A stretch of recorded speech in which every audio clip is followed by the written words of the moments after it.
Yo, what up? ¿Qué pasa? How's it going? So, real quick, real short video. I've been reading some more stuff about Dungeons and Dragons, the movie part, and there is quite a bit of information on IMDB.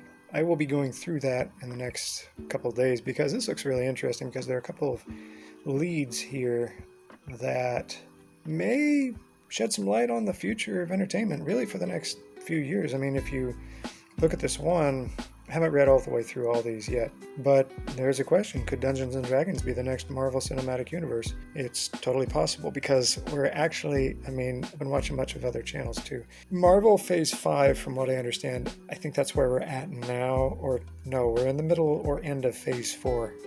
I don't know.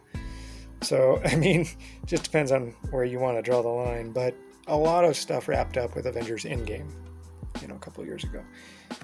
It's done. Marvel's been just kind of slogging out stuff for the last couple of years, and not much of it has really been good. I don't even have to watch any of the subscription services, which I don't really have. I don't really want to pay, the money to just have the option of watching garbage. There has to be a point in it for me. That's why I sift through all this stuff before I spend my time on it. So that's what I'm trying to do now. So could Dungeons and Dragons be the next Marvel Cinematic Universe? Well, we're experiencing a lot of superhero fatigue right now in entertainment, which is the reason I like The Boys, which is great, because The Boys series just, Garth Ennis, he just hates superheroes, and it's awesome. It's great.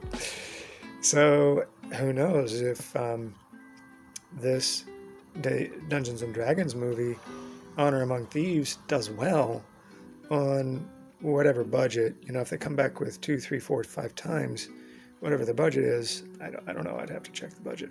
That could really be a start. It could be a gateway, a segue into D&D stuff. They've done it before. But the thing was, I grew up with some of this. I don't remember it that well, but over the years, yeah, D&D stuff went straight to video. I was just reading about some of that. So, you've got this property, and another line about it is that Dungeons and Dragons has made a comeback in the last several years because of Stranger Things.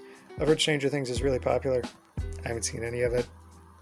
Just haven't gotten around to it yet, number one. And number two, wasn't really sure about it. Not knocking it, really. I haven't seen it, but just haven't gotten around to it yet. Maybe I'll binge watch it one of these years. So we'll see. But due to that show, Dungeons and Dragons has made a comeback. It was always really there. It hasn't gone away. So it's not really a comeback, but it's an escalation in exposure, if you will, to a wider audience, which is good, especially for marketing.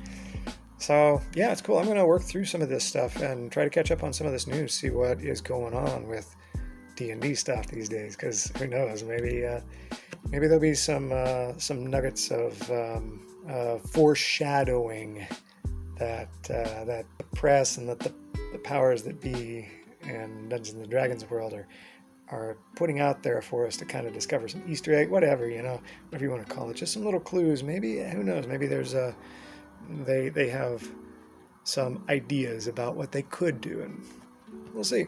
Be interesting to see how it develops. So anyway, appreciate y'all. Thanks a lot for watching, and catch you next time.